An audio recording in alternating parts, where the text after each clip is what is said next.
Hai, masih bertemu lagi dengan Miss di pembelajaran biologi. Hari ini kita mempelajari tentang reproduksi bakteri. Oke, langsung saja.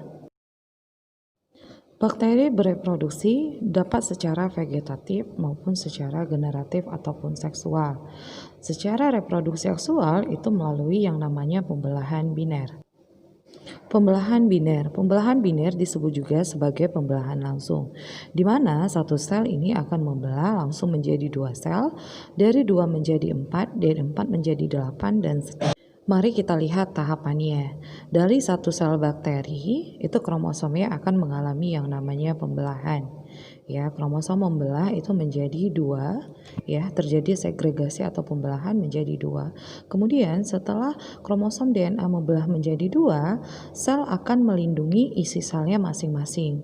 Ya, setelah terjadi karyokinesis diikuti dengan pembelahan sitoplasma atau sitokinesis. Ya, terjadilah dua sel bakteri yang sama persis.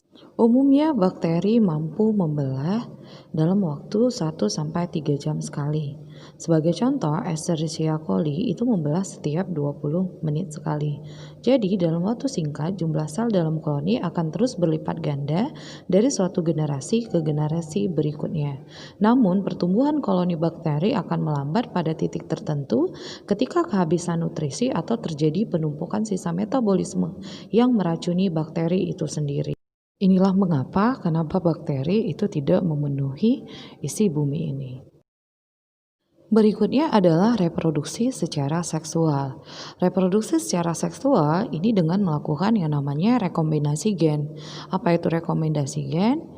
Yaitu peristiwa bercampurnya sebagian materi gen atau DNA dari dua sel bakteri yang berbeda sehingga terbentuk DNA yang namanya DNA rekombinan. Dalam rekombinasi gen akan dihasilkan dua sel bakteri dengan materi genetik campuran dari kedua induknya. Rekombinasi gen ini dapat melalui 3 cara, yaitu konjugasi, transduksi, dan transformasi. Konjugasi merupakan pemindahan materi gen dari suatu sel bakteri ke sel bakteri lain itu dengan secara langsung melalui yang namanya jembatan konjugasi. Inilah dia yang dinamakan sebagai pilus, ya. Kita kemarin sudah membahas tentang struktur bakteri. Fungsi dari pilus adalah membantu bakteri dalam melakukan yang namanya reproduksi seksualnya. Mari kita lihat tahapannya. Mula-mula kedua sel bakteri berdekatan, kemudian membentuk struktur seperti jembatan yang menghubungkan kedua sel tersebut. Kemudian yang kedua, terjadi transfer kromosom maupun transfer plasmid yang akan melewati yang namanya jembatan konjugasi.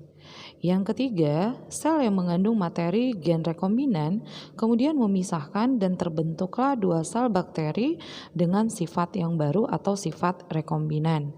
Oke, contoh bakteri yang mampu berkonjugasi itu misalnya adalah Salmonella dan juga Pseudomonas. Transfer kromosom dapat pula terjadi melalui pilus seks seperti yang terjadi pada Escherichia coli. Berikutnya transduksi. Transduksi adalah rekombinasi gen antara dua sel bakteri dengan diperantarai yang namanya virus fag. Virus fag yang telah menginfeksi suatu bakteri pada daur litik maupun lisogenik akan mengandung partikel DNA bakteri.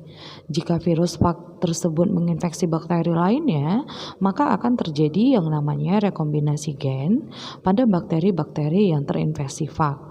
Virus fag temperat merupakan virus yang paling cocok untuk proses transduksi karena virus fag temperat merupakan virus yang mampu bereproduksi secara litik maupun lisogenik. Mari kita lihat tahapannya. Tahap pertama itu ada bakteriofag atau virus fag yang menginfeksi bakteri. Di sana dia menginjeksikan DNA-nya sehingga masuk ke dalam sel bakteri. Kemudian tahap kedua terjadi rekombinasi antara bakteriofag dengan DNA-nya bakteri. Tahap ketiga sudah terjadi penggabungan ya, di mana di situ bakteriofag sudah mengandung yang namanya DNA bakteri. Tahap keempat ya, bakteriofag akan menginfeksi bakteri yang lainnya, di mana di sana dia sudah membawa DNA sel bakteri. Kemudian tahap kelima, bakteriofag menginjeksi DNA dari bakteri yang sebelumnya, dan tahap keenam terjadi penggabungan atau rekombinan DNA ya, yang tadi yang sudah dibawa oleh bakteriofag tadi, sehingga dia membawa dari sel bakteri sebelumnya. Jadi penggabungan ya. Oke, dengan kata lain proses transduksi ini dibantu oleh yang namanya bakteriofag dalam menyampaikan DNA dari sel bakteri yang lain. Reproduksi seksual yang terakhir itu dengan cara yang namanya transformasi, di mana rekombinasi gen yang terjadi itu melalui pengambilan langsung sebagian materi gen dari bakteri lain yang dilakukan oleh suatu sel bakteri. Bakteri yang mampu melakukan transformasi secara alamiah yaitu bakteri-bakteri yang dapat memproduksi enzim khusus, antara lain yaitu bakteri Rhizobium, Streptococcus, dan juga Bacillus.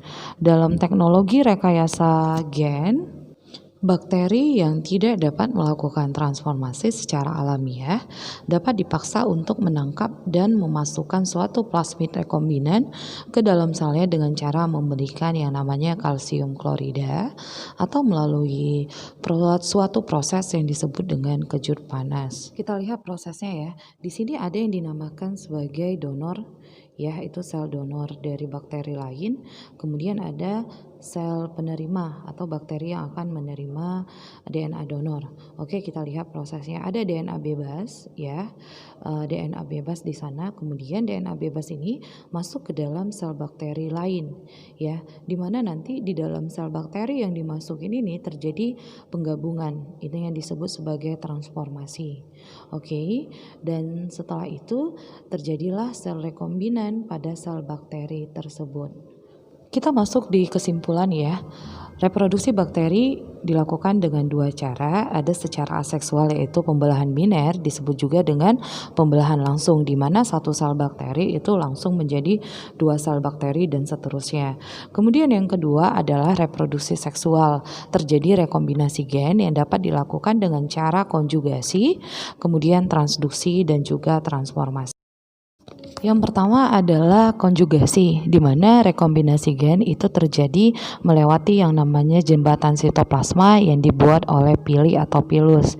Yang kedua itu transduksi, di mana rekombinasi gen itu terjadi melalui yang namanya virus fag atau bakteriofag.